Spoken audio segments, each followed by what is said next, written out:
Muy buenas tardes, este es su programa Aprendamos Economía y estamos transmitiendo el canal 35 aquí en TV UJAT y si va manejando vamos en el radio, en el 107.3 de FM y este es un programa de la División de Ciencias Económico-Administrativas y del Centro de Comunicación de la UJAT. Y saludamos a todos aquellos que están atrás de la pantalla, viéndonos en casita, hoy una tarde lluviosa, así fresca, como que bajó la temperatura y bueno, y el que va manejando, gracias por sintonizar el 107.3 de FM y estamos aquí platicando con mis amigos, Hildario y Bolívar, dos temas que vamos a tratar que tiene que ver uno con el mercado laboral y el otro el llamado outsourcing. Y antes de comenzar, permítame presentar a mis amigos Bolívar. Buenas tardes, amigo maestro Juan Paz, maestro Hildario. Efectivamente es una tarde no lluviosa, está así medio... Pero llovió, terminamos el programa. Que si va a llover, pero sí está oscuro, no se cubre. Pues le invitamos a que nos acompañe en este programa para el tema muy importante, el tema muy actual de todos los días. Hildardo. Bueno, como todos los martes en este espacio, tratando temas interesantes de la ciencia económica, hoy no va a ser una excepción, vamos a ver algo muy importante que nos vincula a todos. Naturalmente que sí, fíjense que este tema que tiene que ver con el mercado laboral, la economía del mundo, cualquier economía del mundo, se maneja a través de 4 mercados: el mercado de bienes y servicios, el mercado de insumos, el mercado del dinero de capitales y el mercado laboral. Yo pienso que de estos 4 mercados, para mí, quizás es el más importante de los 4. ¿Por qué? Porque aquí se genera la riqueza, la parte que genera bienes y servicios, porque nosotros cubrimos nuestras necesidades. Pero el mercado laboral en el mundo ha vivido una crisis bastante fuerte. En economías como la de España hablamos de casi un 19% de tasa de desempleo, aunque los europeos dicen otras cosas, y vemos nosotros que en el mundo hay una serie de crisis que se ha generado últimamente. Por ejemplo, el mercado está en crisis por una sencilla razón. Se habla de que la globalización ha afectado bastante el desarrollo tecnológico, la digitalización de los procesos, el envejecimiento de la población económicamente activa, entre otros factores. Se le achacan a ellos, pues. Y además de que se manejan 4 elementos o cifras que le llaman, quienes han investigado el mercado laboral en el mundo, donde dice que está a la alta el desempleo juvenil en el planeta. Ese desempleo se maneja por zonas. Son cifras negativas de mucho desempleo en la mayor parte del planeta. Obviamente en América Latina, y el Caribe, en Asia, en el sudeste asiático, en África, salvo un poco Estados Unidos y quizá Europa. Y la discriminación. Muchas jovencitas, mujeres jóvenes que estudiaron, son las que menos contratan y además les pagan menos que a los varones. Y la otra parte del grupo de los niños, jóvenes que ni trabajan ni estudian. En más de 28 países hay este problema del desempleo de los jóvenes. El 25% de la población de jóvenes en edad comprendiente entre los 15 y 29 años no trabaja. Entonces, estas son la problemática muy grande que se observa en este mercado laboral en el mundo, un mercado en crisis, actualmente que por ahí va la situación de que vemos el desempleo en la mayor parte del mundo. Vemos en Alemania, se quejan, vemos en el sur del continente, hasta en Estados Unidos y en muchas partes del planeta. Es el mercado más importante de la economía y está en crisis, incluyendo nuestro propio país. Bolívar. Sí, efectivamente, creo que esto se va agudizando cada vez más. Sobre todo estos países que tú estás mencionando, yo considero que sea el de África el más afectado, en América Latina, el Caribe, pero sin dejar duda toda América Latina, ¿no?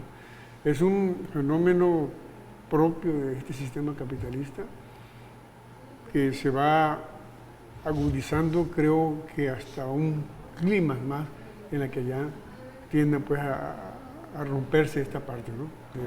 de contraparte entre lo que es el empleo y la oferta, la demanda y la oferta. Hildardo.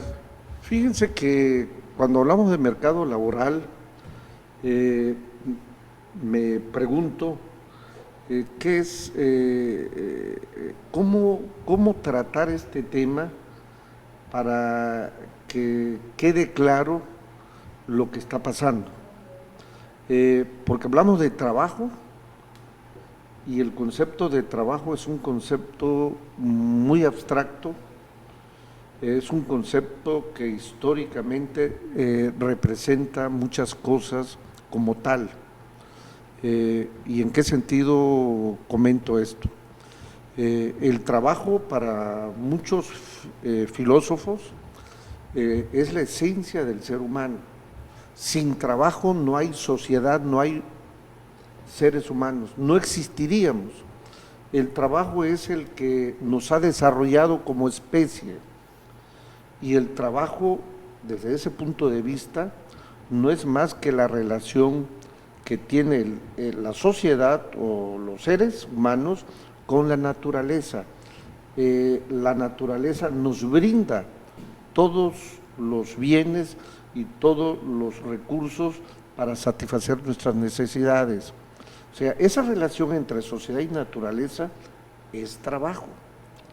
Pero a nivel sociedad nosotros hemos evolucionado, y en la medida en que vamos evolucionando nos organizamos para vincularnos a la naturaleza. Ahorita, si nosotros el concepto de naturaleza no existe, porque hemos tenido un desarrollo de las fuerzas productivas que en lo que menos pensamos es en la naturaleza. Pensamos en el semáforo, pensamos en la calle, pensamos en la cama, pensamos en la luz, pensamos en todo lo que nos rodea, pero la naturaleza no la tenemos aquí es la presente. que nos da todos los bienes. Pero de ahí sale todo, ¿sí? Hay un detalle, fíjate, este sector que hablamos del trabajo, a lo largo del proceso histórico, desde que el hombre tiene que hacer uso del trabajo para sobrevivir, cada vez que evoluciona en algo, lo afecta. Por ejemplo, la antigüedad, el hombre en la mano de obra, los talleres manoriales artesanales. Viene la revolución industrial y ¡pum!, le da desempleo, porque aparece la máquina, ¿no? Y desplaza mano de obra, y fue una crisis tremenda. Sí, o sea, en este caso la población artesanal, ¿no? Las máquinas vienen y quitan. Bueno, en el esclavismo, pues, por ejemplo, ¿no? O sea, los esclavos son los que hacían el trabajo, ¿no? Claro, pero cuando el hombre empieza a adaptarse a la revolución industrial, ¡pum!, viene la puerta de la electricidad, ¿no? Y de la tecnología, sí. y ¡pum!, le da otro bloque. Bien. Viene la tercera revolución industrial, okay, la parte de la computadora. Parte social. Yo te lo pongo facilito cuando tú has encontrado ya algún sastre. Por eso, ya no hay esos oficios. Sí, pero lo que voy yo, que cuando el hombre empieza a adaptarse a los cambios tecnológicos, a los cambios de la revolución industrial, ¡pum!, viene la otra. Ahorita viene la cuarta revolución industrial con la digitalización, la parte de la tecnología de la robótica, la nanociencia y todo lo que hemos hablado. Y en ese encuentro en Davos, Suiza, dice, se están perdiendo muchos empleos. ¿Por qué razones le ponen a la tecnología como la que castiga, la que ha generado todo este problema del desempleo? Y comentamos un ratito este tema. Sí, a eso voy. O sea, partiendo del trabajo en ese sentido, en que es la relación entre la sociedad y la naturaleza, donde la humanidad se apropia de los bienes que requiere para sobrevivir. Claro. Nos organizamos para hacer eso en sociedad y hemos tenido etapas evolutivas en ese tipo de organización. La primera era una organización que dependía, si había abundancia, pues se descansaba menos para ir a buscar, para ir a cazar, para ir a pescar, claro. O sea, pero se repartía, había una distribución, porque las relaciones entre la sociedad de aquella época, que eran las gens, las hordas, las tribus o las comunidades, así la relación social de convivencia lo permitía, pero luego aparecen otras figuras de organización, el esclavismo, donde el trabajador, el creador de riqueza, se vuelve esclavo, es un objeto. Es el ser humano, el obrero. Y sigue el trabajo del esclavo, es la base de la riqueza de aquella época. Y sigue siendo. En aquella época, el trabajo del esclavo. Sí. Luego viene el trabajo en la etapa medieval, que los famosos campesinos, siervos, donde había una figura de organización. Y luego, en la sociedad actual, el trabajo asalariado. ¿Sí? Este trabajo asalariado tiene los límites por esa estructura social. Sí, y aquí viene una contradicción.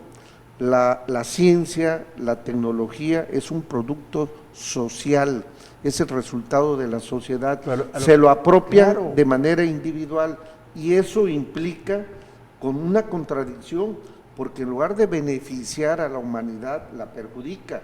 Por eso, si se usara socialmente los beneficios de la humanidad, no trabajáramos 8 horas, trabajáramos 3. Menos, pero todos nos beneficiáramos. Y tuviésemos más tiempo para dedicarnos a otras actividades recreativas, pero a la cultura, al deporte, a leer, a lo que te guste. Por eso, pero quien contrata no está pensando en eso, está pensando en cómo mayor utilidad. Y hay empresarios, los empresarios actuales, su filosofía que tienen ellos actualmente es: hay que hacer uso de la tecnología para ser más eficientes y productivos. Y tecnificar su empresa, sistematizar su empresa, el touch que hace, fuera tú que no te quedas en esa línea, ¿no? Y contratan otro tipo de personas, el que va a manejar un sistema digital, un sistema de computadora, y se reduce la planta. Sí. Y al trabajador que tenía, ya no le pagas lo mismo. Ojo. O le subes el sueldo porque está metido en un cuarto manejando la robótica. No es el resultado del uso de la tecnología, es el resultado de la estructura social. Por eso, a lo que voy es este tema, de que la tecnología, a lo largo de la vida del ser humano, ha querido mejorar su forma de vivir bien. Pero cuando desarrolla algo y se está adaptando, le afecta y boom, le queda una crisis. Claro. Como la de ahorita en la cuarta revolución industrial, claro, afecta al sector laboral, a toda esa parte le afecta, porque de pronto llega a estos más de 9.000 seres que somos de este planeta, la mitad es la población económicamente activa, y se siente afectada, no tiene empleo. Y mientras empieza a adaptarse al nuevo modelo que hay para trabajar, ya viene otro ratito. Y sí me explico. Sí, ahorita es más pronto, pero en el tiempo que habla Gildardo, por ejemplo, fíjate, las máquinas sustituyen a la mano de obra, al trabajo humano, artesanal. Sí. ¿Qué ocurría allí? Había es social, había algo pues en contra de las máquinas. Me quitaste esto, ¿no? Pero también está agrupando otra relación social. Claro, está agrupando claro. ahora a personas asalariadas. El problema aquí es que alguien se apropia de el trabajo. Y lo que produce el trabajo. Y no nada más del trabajo, sino del beneficio de la tecnología. La tecnología no se vuelve un beneficio social, sino es una apropiación individual. Platicamos de eso, ¿te parece? Regresamos.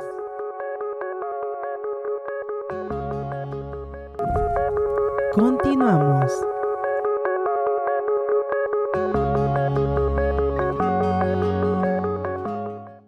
Bueno, seguimos platicando este tema del mercado laboral con mis amigos Gildardo Bolívar y estamos discutiendo esta parte tan importante de clase, que estamos dando clase ahorita del mercado laboral. Gildardo, te quité la palabra.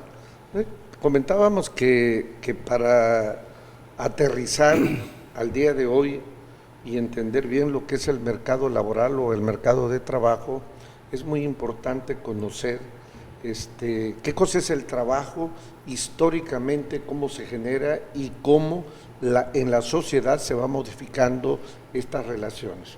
Comentábamos que el trabajo no es más que desde el punto de vista más genérico, más abstracto o más filosófico, si le quieres llamar. El ser humano. Es la relación que tienen los seres humanos con la naturaleza. Los bienes es producto de las relaciones sociales en producción. Sí. No, es un desgaste físico. No, es la definición de fuerza de trabajo. De fuerza de trabajo. Por eso, ya después, el trabajo es un concepto que ha existido en todas las etapas de la historia de la humanidad, pero el trabajo, ¿cómo surge? Surge como una relación de la sociedad, de aquella aquella familia originaria que muchos antropólogos le llaman gens, tribus,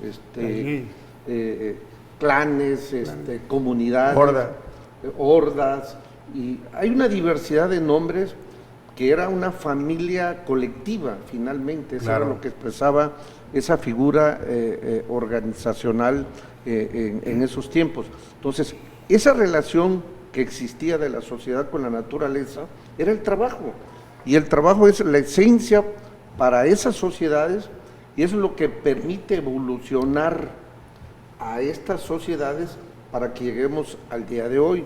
Sin embargo, la forma en que las sociedades internamente se organizan para hacer esa relación con la naturaleza y apropiarse de la naturaleza, de esos bienes para satisfacer sus necesidades, se van modificando históricamente. A lo largo de la historia del ser humano, ¿no? Sí, así es. Al día de hoy, bueno, hay una forma de organización, existe una economía de mercado, muchos lo conocen como economía capitalista, donde lo que predomina es el trabajo asalariado. Si tú ves, el trabajo viene a ser ese factor creativo, productor y que ennoblece al ser humano, caray. Es el único que crea riqueza. Claro, y hoy por hoy vemos este mercado laboral en crisis permanente. El mundo está contra una tasa del 3% en la contratación de personas. Somos más de 9.000 millones de seres en el planeta. La mitad es parte de la población económicamente activa del planeta. Y ese porcentaje es altísimo del desempleo que hay. Por eso, aunque Europa diga que contrata muchas gentes, yo vi la tasa de desempleo de España, 19%. Por eso, pero eso... Empieza a buscar por ahí, decías. Sí, bueno, cuenta la migración también, o sea, la migración, también. Esto ha generado, es decir, es multifactorial, ¿no? Lo que dice Claro es correcto, hablando pues del inicio, ¿no?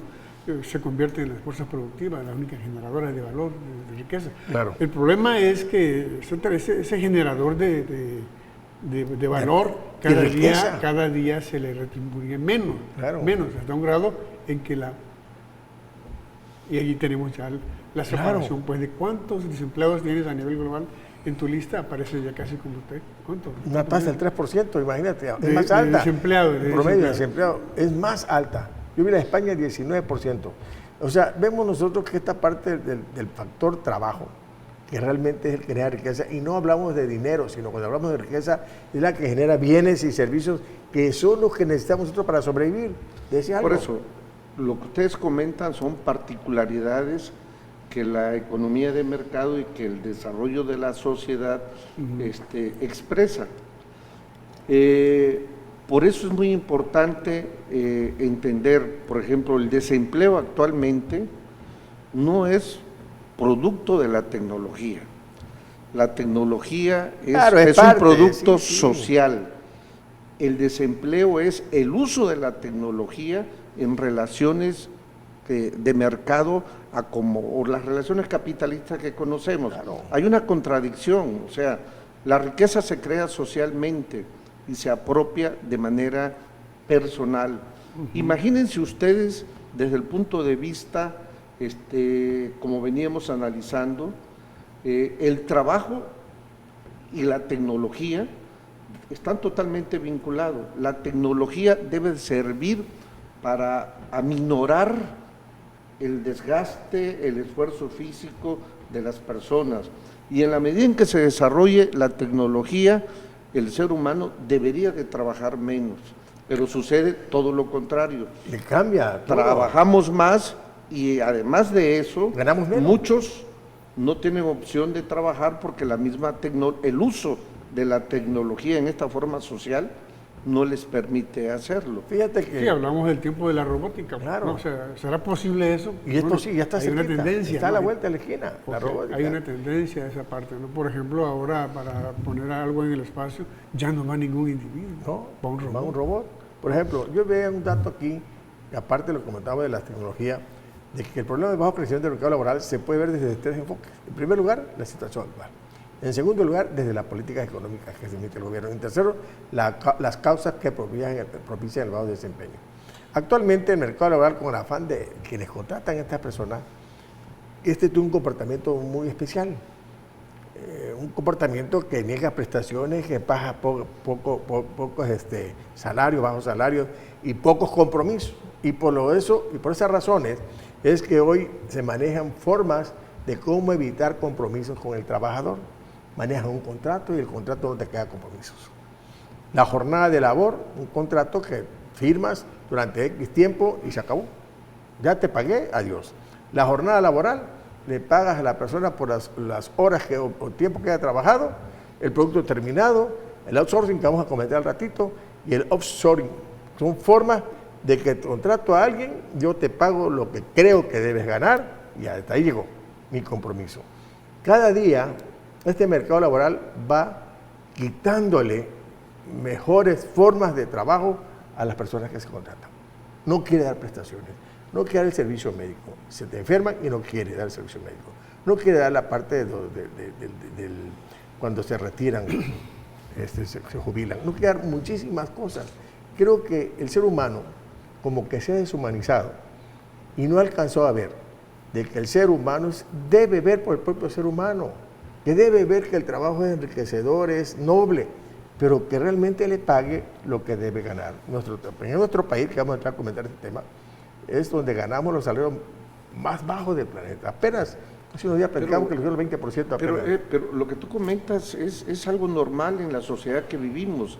No es cosa de que sea pero hay otras extraño. sociedades que han compartido Sucede, sus ingresos, sucede. que dan, acá ya se dan 60 y 40 para el salario, o 50 y 50. Aquí se queda el empresario con el 74% y el 25% en salarios muy bajos. Los empresarios, ¿qué buscan?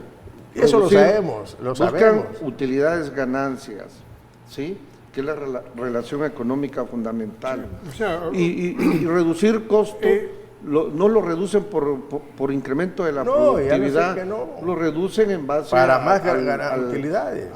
al trabajo, pagándole menos, todo lo que tú estás diciendo. busca las estrategias. Mira, aquí es reducir costos, fácil.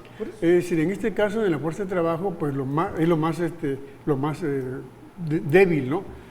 Contratos, como él dice, contratos por contratos así, Terciario, 3 meses, un tercero te contrata a ti. Y busca la manera, pues, de poder pagar lo menos posible, además también de que no le genere otros gastos que de seguridad social, por ejemplo.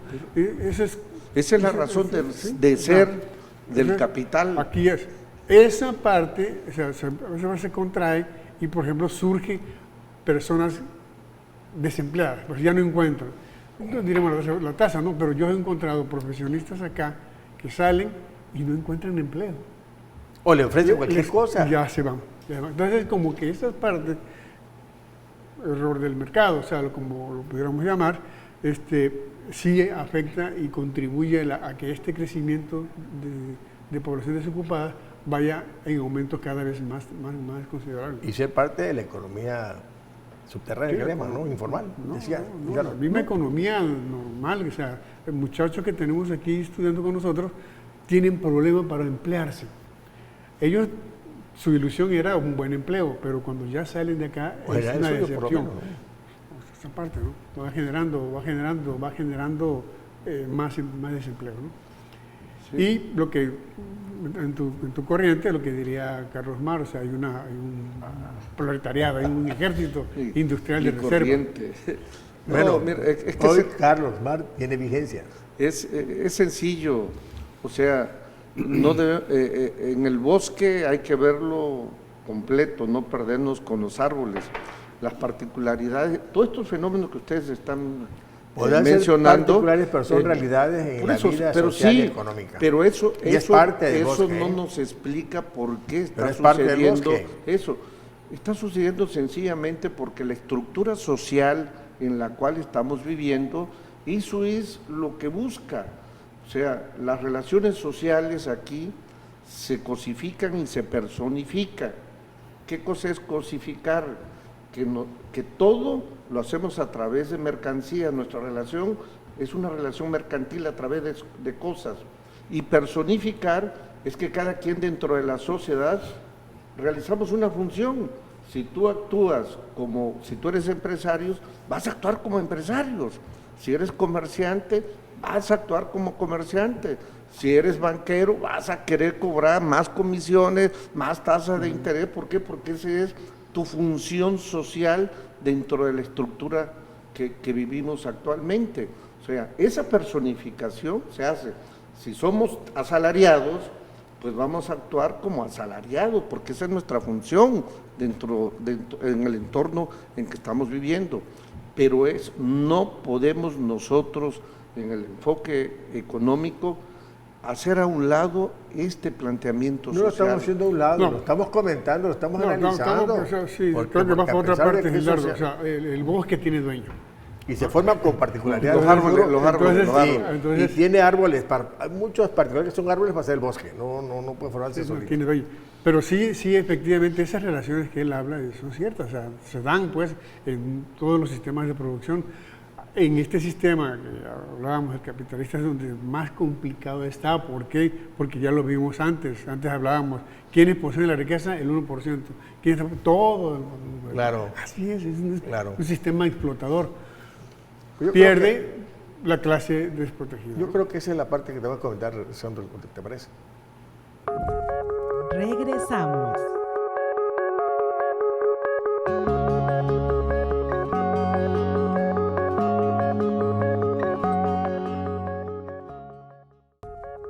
Continuamos.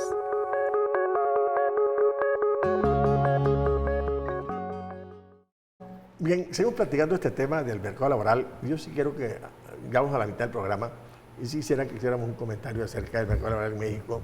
Y ya hemos dicho muchísimas cosas del comportamiento del trabajo aquí en nuestro país y me tocó ver un punto que hace mucho énfasis la OCDE. Dice así, que en México hay un comportamiento raro o poco difícil del trabajo atípico. Es decir, ellos ven esto que son las personas que trabajan por su cuenta propia, sin patrones, ni horarios, ni trabajos definidos. Lo que llamamos economía informal.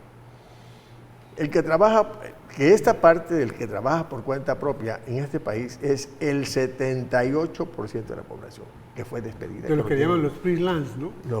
Las personas que los que no tienen empleo, que fueron despedidos y optaron por trabajar por cuenta propia sin pagar impuestos, los famosos, los informales, ¿no?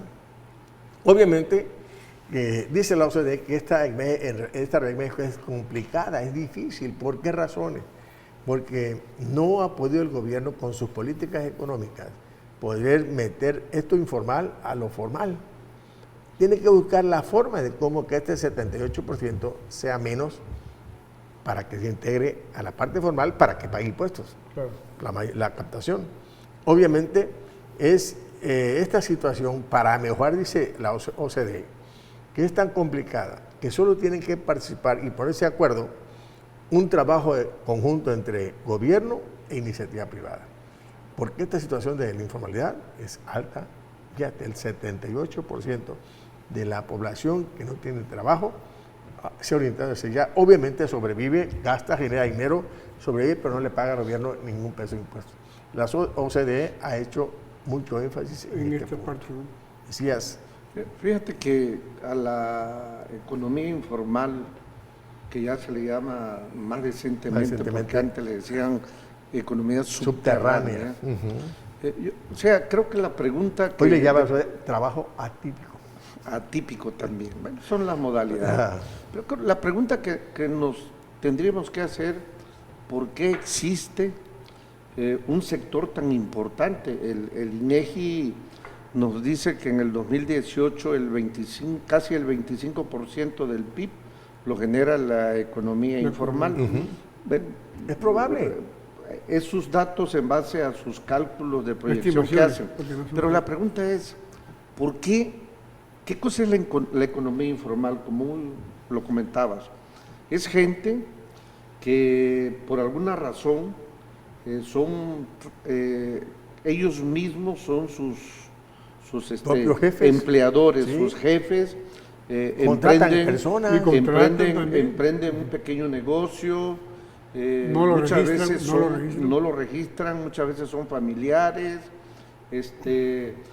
contratan externos de la familia, no les pagan ni el salario mínimo, mucho menos les dan prestaciones, sencillamente porque la economía, el mercado o la actividad económica no genera empleos. Claro. O sea, no hay opciones. Mucha gente de la economía informal son personas jubiladas que reciben un recurso y que de alguna manera lo implementan en un pequeño negocio. O sea, yo creo que nos ha faltado, como política de Estado, un planteamiento serio, no para cuestionar severamente a la gente que está en estas actividades, sino hace falta un planteamiento, vamos a llamarlo así como se hizo el rescate de la banca. Ajá. Bueno, más que rescatar, promover La concientización, mecanismos para darle las condiciones a este sector, que es muy importante. Si producen el 25% del PIB, imagínate cuánta persona, cuánto empleo generan, pero además están generando también riqueza. Y aparte autoempleo, pues, o sea, también riqueza, ellos, productos, bienes. Sí, así es. Pero están sin registro, pues, están sin... Sí, pero aquí estamos en un círculo vicioso. Como tú no aportas al fisco, eres como informal. tú eres informal y por lo tanto no hay programa para apoyarte.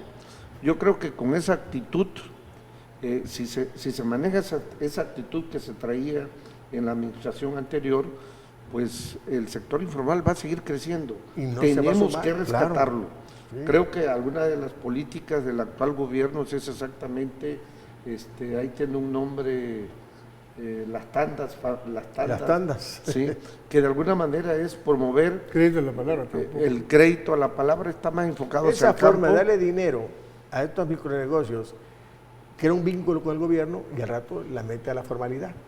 Es una estrategia. Yo creo que aquí hay un asunto pendiente que el Estado mexicano tiene que analizar con mucho cuidado, con mucha objetividad. Y hay que tomar en cuenta también de que no es personas de ahorita, hay personas que ya han hecho su vida en la informalidad. Ya eso viven. Sí, ya hay generaciones, pues, sí, de eso viven, y han vivido por años.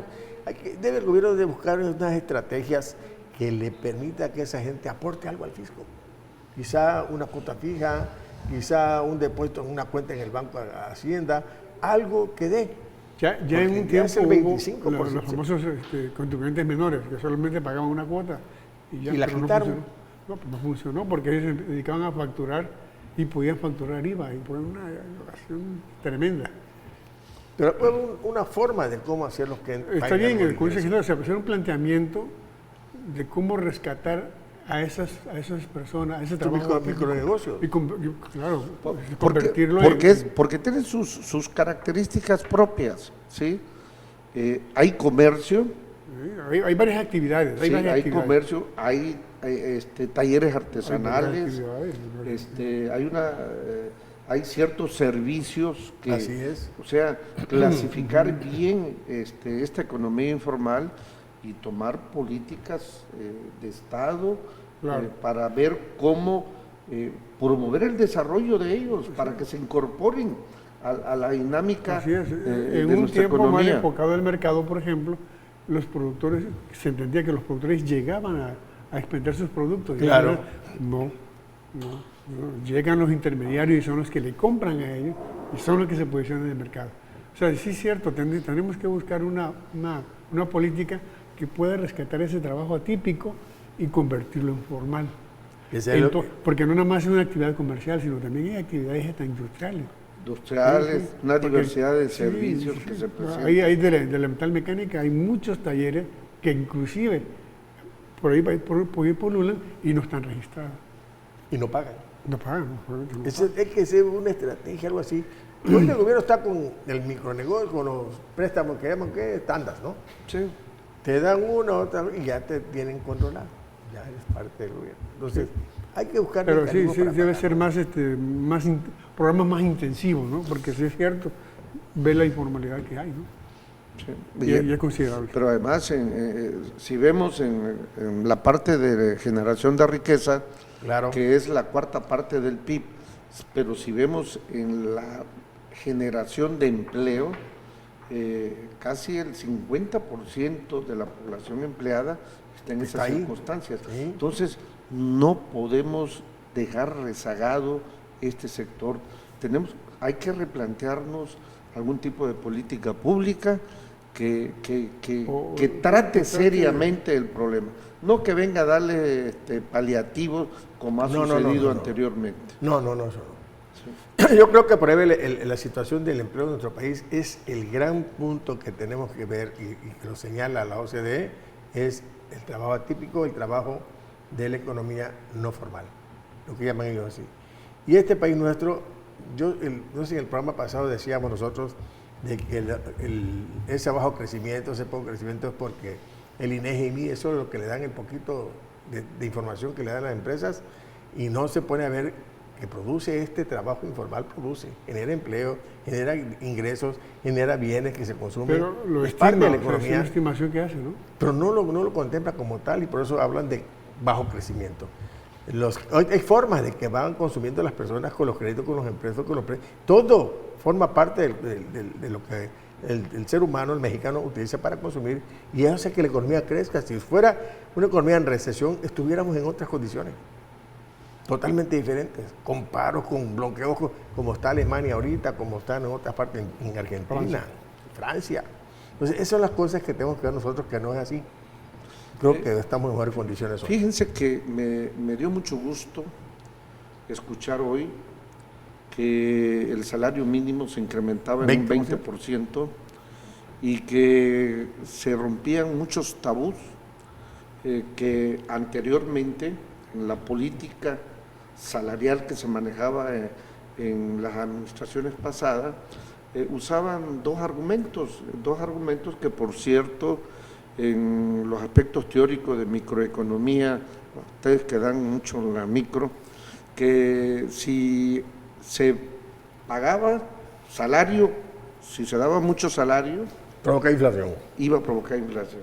Curiosamente, tenemos la inflación más baja en estos momentos. Así es. Si sumamos este 20 más el 16 o 19 del año pasado, que entró en diciembre, pues ya el salario mínimo de alguna manera está llegando un 36% a los límites de lo que debe de ser. Pero hay una característica que también dejó de ser un indicador para los pagos y multas, ¿no? Porque siempre decían, ¿cuánto vas a pagar? 2 veces el mínimo. Por eso no le subían, ¿no? Por eso está el UMA, ¿no? Está el UMA ya. Ahorita el UMA, o sea, y Sí. ese es más actual. Pues. Por eso, pero con esto que está sucediendo, están dándole machetazo a que si tú le das mucho dinero a los trabajadores, los aumentas los salarios, genera inflación. Ese ya no es el argumento. No, ya no. El otro pero es... claro, que tampoco es la gran solución, pues, pero sí, por eso. sí cuando menos... es un paliativo, comparación, Todavía no se rescata esa la pérdida verdadera que durante más de 35 años se había perdido. Pero hay otro argumento. Si quieren empleos, hay que pagar salarios bajos. no, eso no es posible. ¿Sí? Ese es el argumento microeconómico. Entonces, si quieren que crezca el empleo, los salarios no deben de subir. Bueno, ahora... Bueno, es que esto va también conforme al tratado, ¿no? Porque Claro. ya no van a venir, van a venir ahora supervisores. no van a venir supervisores. Tiene otra categoría. Yo Pero sé, bueno, tiene relación en eso. Pues, hablando eso. de los ingresos, el gobierno dijo que en 2 años se puso de acuerdo con los empresarios que el mínimo va a ser 200 pesos diarios. Sigo Es más, planteando, hubo repito, ¿te parece? consenso con los Claro, empresarios. Los claro. empresarios estuvieron de acuerdo. O sea, no es otra cosa. Regresamos.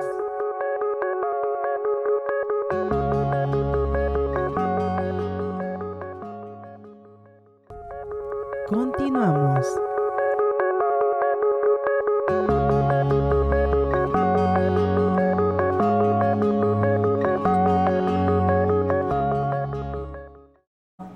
Bueno, estamos platicando estos temas del desempleo aquí en este país y en el mundo. Y hay un tema que me gustaría que lo comentaran porque ya estamos en la recta final del programa, en el último espacio que nos queda, el llamado outsourcing. Hoy por hoy ha jugado un papel importante en el mercado laboral esta modalidad de contratación. Hay empresas que no quieren hacer un trabajo, por ejemplo, de vigilancia, de aseo, de servicio en casa, de mantenimiento, y las empresas no quieren tener en su carga de nómina ese tipo de trabajo. Y obviamente hacen la contratación a unos terceros externos que vengan a realizar esa actividad dentro de la propia organización. Hoy por hoy le llaman outsourcing. Actualmente que... Subcontratación. Sí, actualmente que hoy por hoy son términos actuales, pues.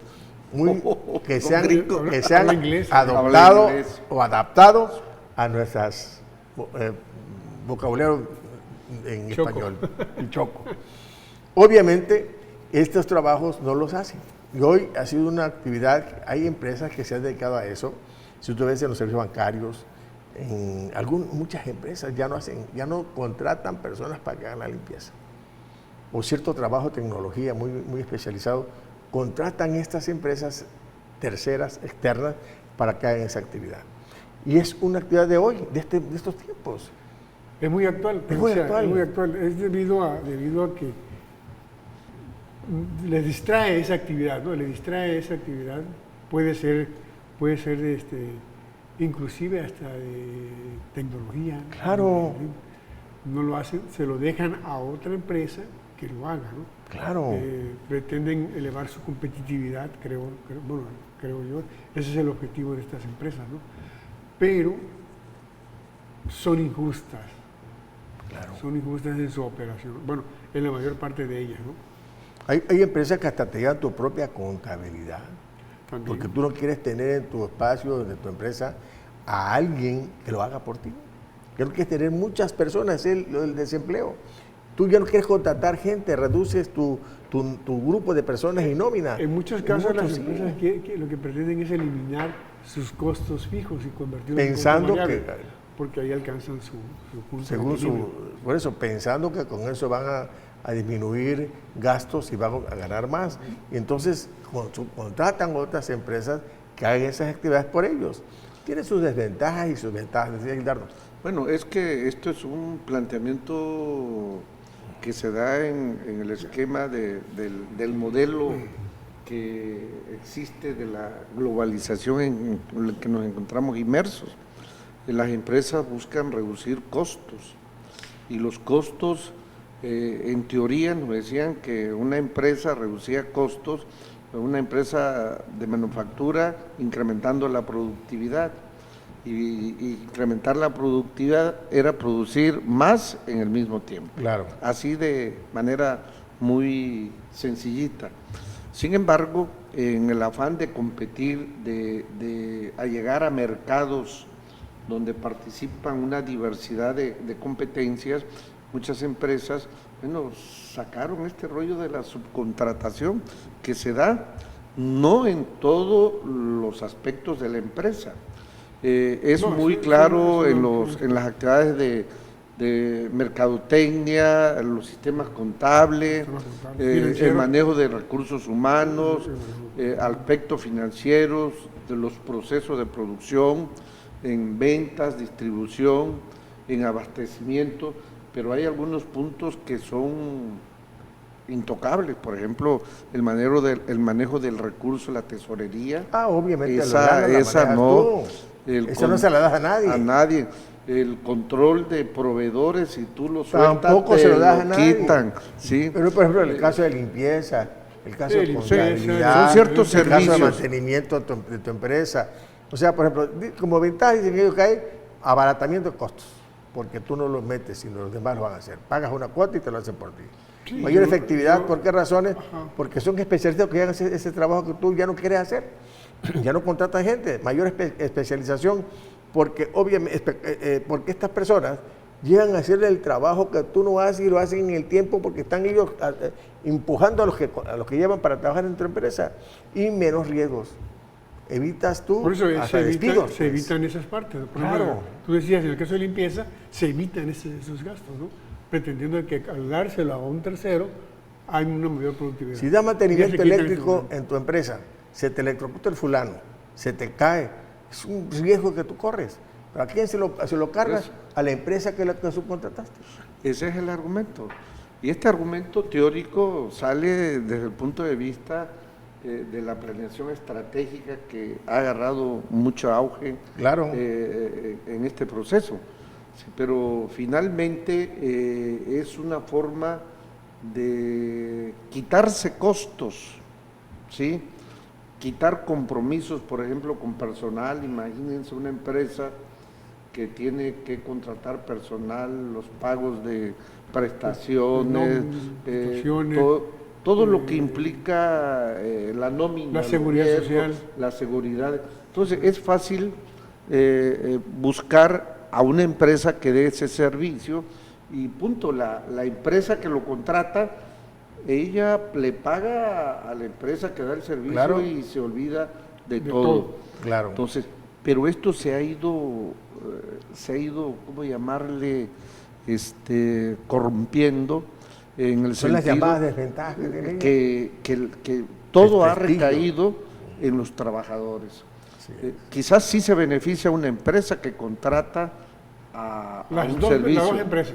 Sí, pero Pero- los trabajadores pero la empresa. que están contratados en estas empresas que dan este servicio de terceros, pues les toca bailar con la más fea, porque muchos a lo mejor les pagan el salario mínimo, a lo mejor le dan O menos del mínimo. le dan algo de aguinaldo, O nada, pero no, cero. pero no están asegurados, no participan en el seguro social, no tienen participación en el Así es, Infonavit, no hay prestaciones para no ellos. tienen antigüedad. Esa gente se va a pasar trabajando sin la posibilidad de llegar algún día a una prestación tan importante como es la jubilación.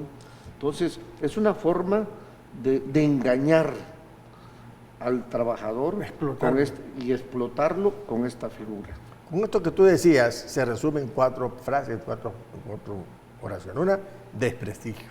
Lo que tú acabas de decir, pagar mal a esas personas. 2, falta de lealtad, porque el trabajador no se siente integrado a la empresa que va a hacer ese servicio porque no tiene nada más que su mínimo que le dan, empeoramiento de las condiciones de trabajo porque no hay ninguna prestación ni servicio médico. Y la otra es la pérdida de control. Tú como empresa que subcontratas, el que te va a hacer el mantenimiento de esas luminarias, no puedes supervisar nada porque lo supervisa la empresa que lo contrata y pierdes el control de lo que están haciendo. ¿A quién le vas a exigir? A la empresa que subcontrataste. Y esta le pide al que hizo la instalación mal. Entonces yo creo que hay una serie de cosas que han afectado. A pesar de todo, a pesar de esto que hablamos de desventajas, ha ido creciendo este tipo de empresas. Sí, ha ido Este creciendo. tipo de subcontrataciones por empresas.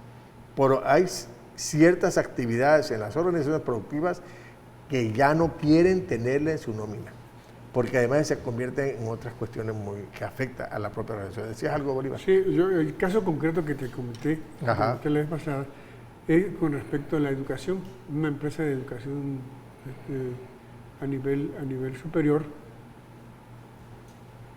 otra empresa le contrata a sus maestros, Claro. le contrata a sus maestros, y estos maestros están por honorarios, Claro. o sea, no tienen derecho a nada, ¿no? Y los sueldos se los fijan profesores, la ¿no? empresa, profesores. Sí, aquí Sí, en sí. Tabasco hay. Entonces, aquí en Tabasco hay, entonces viven explotados, o sea, no tienen derecho a la seguridad social, no. Y les pagan la No, hora de lo lo más raquítico. que sea. No tienen vacaciones.